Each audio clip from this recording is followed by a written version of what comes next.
टाळताही येत नाही खेळ सारा, जिंकण्याचा केवढा उन्माद होतो, जिंकण्याचा केवढा उन्माद होतो. तुझ्या मन गटावर दादा बांधला मी धागा, ठेव काळ जात तुझ्या मला थोडी तरी जागा.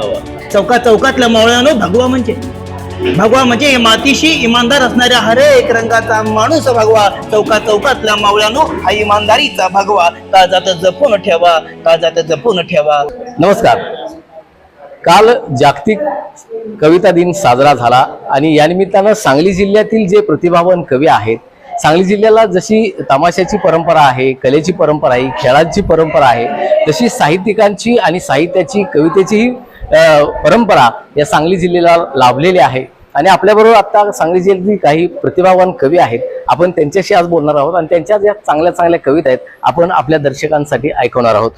सुरुवातीला खरं तर महाराष्ट्रामध्ये ज्यांना ग्रामीण कथाकार म्हणून ओळखलं जात ते प्राध्यापक विश्वनाथजी गायकवाड आपल्याबरोबर आहेत. खरं तर ते चांगले कवी आहेत. नमस्कार सर. काय सांगाल, जागतिक कविता दिन काल साजरा झालेला आहे, आमच्या दर्शकांसाठी तुमची एक चांगली कविता सांगा. चांगली कविता सादर करू का? ठीक आहे. जागतिक कविता दिनादिवशी खरं कवितेचा गौरव झाला पाहिजे, कारण कवितेचा गौरव व्हावा म्हणून तर हा जागतिक कविता दिन आहे. जगातल्या कवींनी आपल्या कवितेनं मोठ्या मोठ्या क्रांत्या घडवलेल्या आहेत. अशा प्रसंगी हा कविता दिन काल आपला साजरा झाला आणि या प्रसंगी तुम्हाला एक कविता मी ऐकवतो. आता काय गझल ऐकवतो.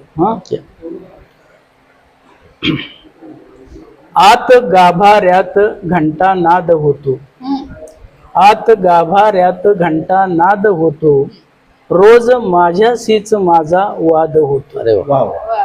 आरशाला हे कुठे माहित आहे, आरशाला हे कुठे माहित आहे, माणसाचा चेहरा का बाद होतो.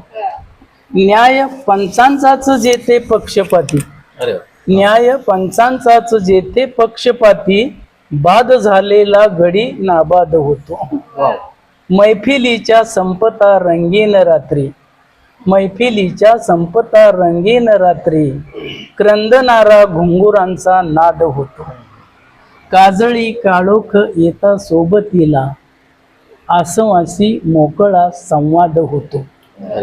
आणि शेवटी मी असं म्हटलंय, टाळताही येत नाही खेळ सारा, टाळताही येत नाही खेळ सारा, जिंकण्याचा केवढा उन्माद होतो, जिंकण्याचा केवढा उन्माद होतो. अरे वा. टाळताही येत नाही खेळ सारा, जिंकण्याचा केवढा हा उन्माद होतो. अशा तऱ्हेची चांगली कविता खऱ्या अर्थानं प्राध्यापक विश्वनाथ गायकवाड यांनी सादर केली आहे. आपल्याबरोबर एक महाराष्ट्रातील एक नव्यानं उदयास आलेली एक कवयित्री आहे लता आयवळे.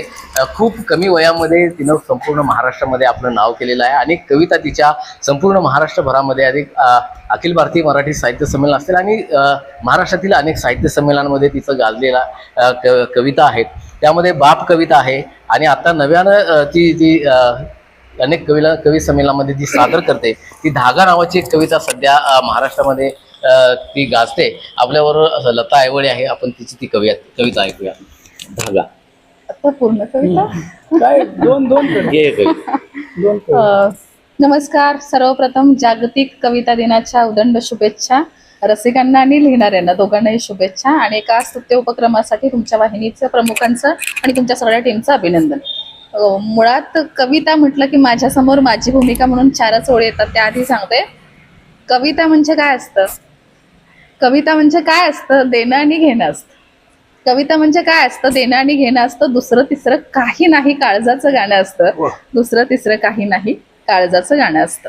आणि आता तुम्ही ज्या कवितेचा उल्लेख केला ती कविता, पूर्ण कविता 4 ओळी फक्त घेते त्यातल्या धागा कवितेच्या.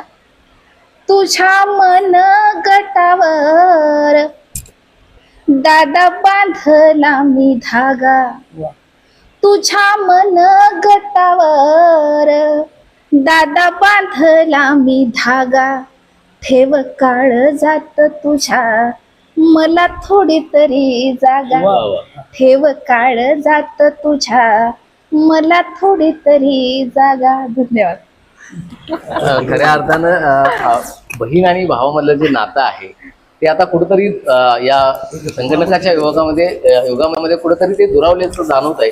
परंतु हे दुरावलेलं मन आहे बहिणीचं, ते भावासाठी आर्जव करतंय, कुठंतरी त्याला विनंती करते की मी तुझ्या हातावरती धागा बांधलेला आहे आणि त्यामुळं तुझ्या काळजामध्ये माझी कुठेतरी एक जागा राखून ठेव, अशा तऱ्हेची मागणी लता आयोळेच्या या कवितेमधून व्यक्त होत आहे. आपल्याबरोबर शेणा मातीच्या कविता, माती शेती नाती गोती यांच्या कविता लिहिणारा एक सांगली जिल्ह्यातला एक मोठा कवी आहे नामदेव जाधव. खरं तर ते शेतकरी आहेत आणि शेतकरी असतानाही या कवितेचं दान त्यांना मिळालेलं आहे आणि या माध्यमातून अत्यंत प्रभावीपणे ते या कविता अनेक संमेलनांमध्ये सादर करत असतात. आपल्याबरोबर आहेत नामदेव जाधव.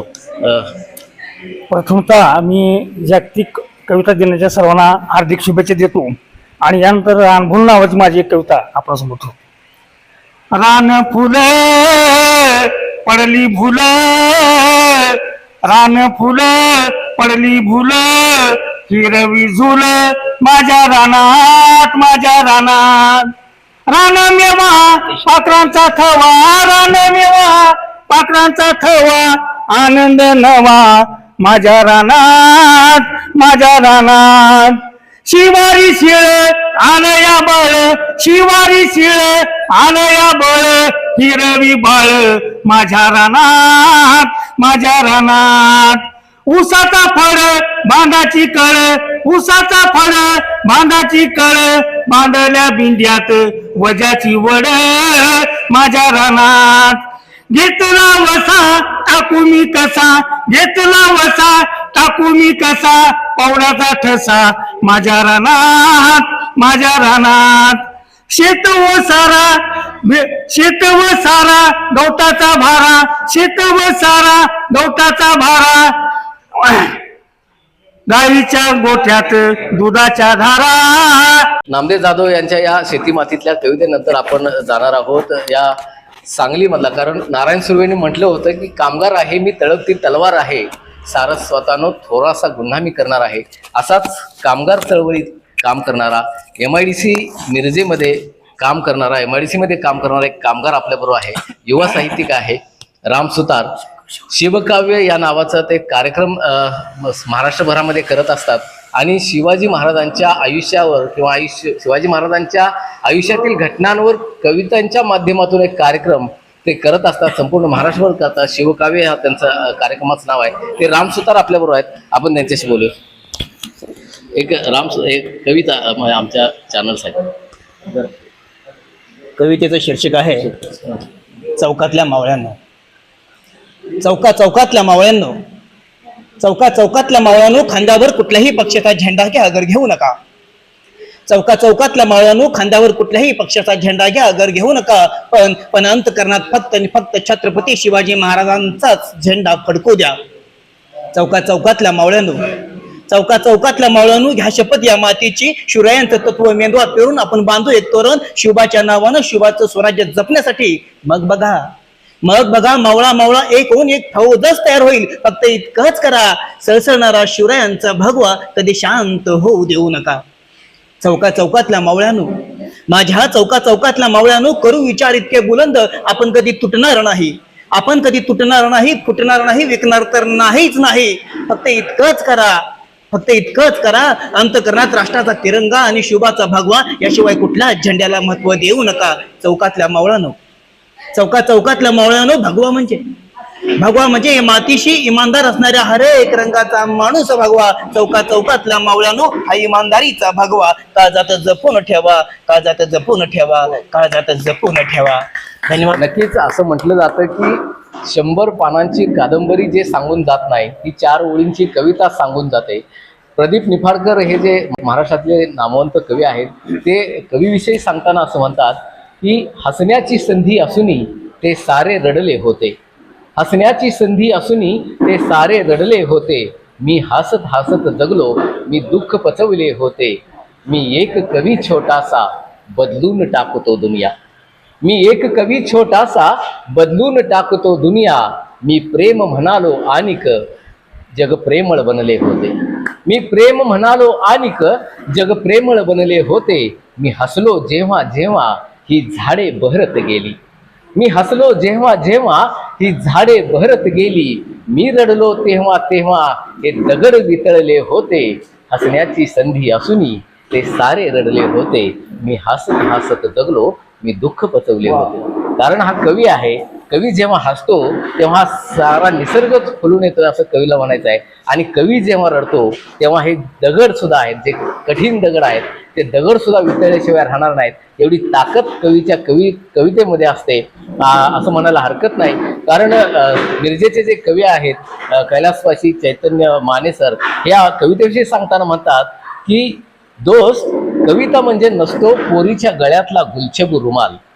दोस्त, कविता म्हणजे नसतो पोरीच्या गळ्यातला गुलछब रुमाल. काळजाचा शब्द होतो तेव्हा कविता येते ओठावर. दोस्त, कविता म्हणजे नसतो पोरीच्या गळ्यातला गुलछब रुमाल. काळजाचा शब्द होतो तेव्हा कविता येते ओठावर. लख होऊन जातं आत बाहेर, त्यानंतर कविता बनते जगण्याचे नवे भान.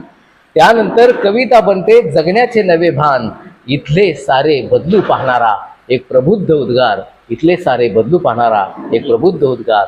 कवीमध्ये इथली सगळी समाजव्यवस्था बदलण्याची ताकद त्या कवीच्या शब्दांमध्ये असते. आणि ही ताकद खऱ्या अर्थानं महाराष्ट्रामध्ये अनेक परंपरा आपल्याला लाभलेल्या आहे, साहित्यिक परंपरा.